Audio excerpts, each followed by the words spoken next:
Hi, this is Dr. T. Krishna Sai Kumar, consultant neonatologist and pediatrician, Rajahmundry. ఇప్పుడు ఈ వేసవికాలంలో how to keep your kids safe in this summer, అంటే మీ పిల్లల్ని ఎలా జాగ్రత్తగా పెట్టుకోవాలి, ఈ సమ్మర్లో ఎలాంటి జాగ్రత్తలు తీసుకోవాలి ఈ వేసవికాలంలో అన్న దాని గురించి కొన్ని ఫ్యూ టిప్స్ చెప్తాను. The first and the foremost, avoid going out during peaks temperatures. అంటే మధ్యాహ్నం 11 నుంచి 2-3 గంటల వరకు బయట తిరగకుండా ఉండటం చాలా మంచిది. పిల్లల్ని బయట తిప్పకండి. And wear some light clothes, అంటే కొద్దిగా తేలిగ్గా ఉండే బట్టలు వేయండి. చెమటలు ఏమన్నా సరే వెంటనే అబ్జర్వ్ అయ్యేలాగా కాటన్ దుస్తులు ఏమైనా ఉంటే అవి ఇవ్వండి. కాటన్ బట్టలు వేయండి పిల్లలకి. ఖచ్చితంగా బయటికి వెళ్తే హ్యాట్, టోపీ అది పెట్టుకునే బయటికి తీసుకెళ్ళండి. సన్ స్క్రీన్ ఖచ్చితంగా వాడండి. అండ్ అంబ్రెల్లా ఖచ్చితంగా పట్టుకెళ్ళటం మంచి ఆప్షన్ సమ్మర్స్లో. అండ్ హైడ్రేటెడ్గా ఉంచాలి. హైడ్రేటెడ్ అంటే బయట దొరికే డ్రింక్స్, పెప్సీ, కూల్ డ్రింక్స్ ఇలాంటివి కాకుండా ORS, coconut water or else any other home prepared water is best అండి. అంటే ఇంట్లో తయారు చేసుకునే ఎలాంటి ద్రవ్యాలైనా సరే పర్వాలేదు. బయట కూల్ డ్రింక్స్ అవి ఇవ్వద్దు, అవి ఇంకా డిహైడ్రేషన్ కాజ్ చేస్తాయి, ఇంకా దప్పికని పెంచుతాయి, అవి ఇంకా థర్స్టీ పెరుగుతుంది అవి తాగితే. So please avoid cool drinks in this hot summers.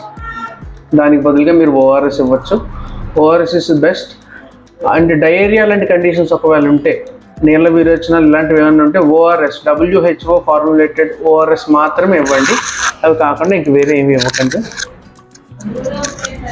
Doctor, ఇప్పుడు పిల్లలకి పాలు తీసుకునే పిల్లలు అంటే ఫీడింగ్ చేసే మదర్స్ ఉంటారు కదా, సో ఆ పిల్లలకి ఎక్కువ హీటింగ్ అనేది కనిపిస్తుంది, బాడీలో హీట్ అనేది. సో వాళ్ళని ఎలా కేర్ చేయాలి మదర్స్? ఓకే, సమ్మర్స్లో నార్మల్గానే బాడీ టెంపరేచర్స్ కొద్దిగా రైజ్డ్గా ఉంటాయి పిల్లల్లో. సో అది దానివల్ల డిహైడ్రేషన్ అవ్వటం చాలా కామన్. అయితే లెస్ దెన్ 6 months పిల్లల్లో మాత్రం ఎక్స్క్లూజివ్ బ్రెస్ట్ ఫీడింగ్, అంటే తల్లిపాలు మాత్రమే తాగమని చెప్తాం. ఈవెన్ సమ్మర్స్లో కూడా ఫ్రీక్వెన్సీ పెంచండి.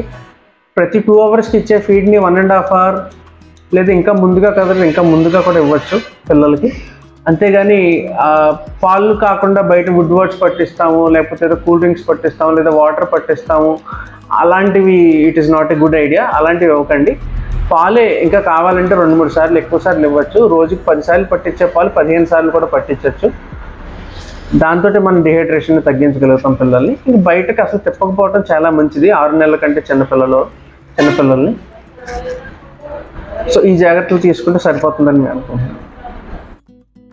ఈ వీడియో మీకు నచ్చినట్టయితే లైక్ చేయండి, షేర్ చేయండి, కామెంట్ చేయడం మాత్రం మర్చిపోవద్దు. మరొక వీడియోతో మీ ముందుంటాం. మా శ్రీ మయూరి హబ్ ఛానల్. నమస్తే.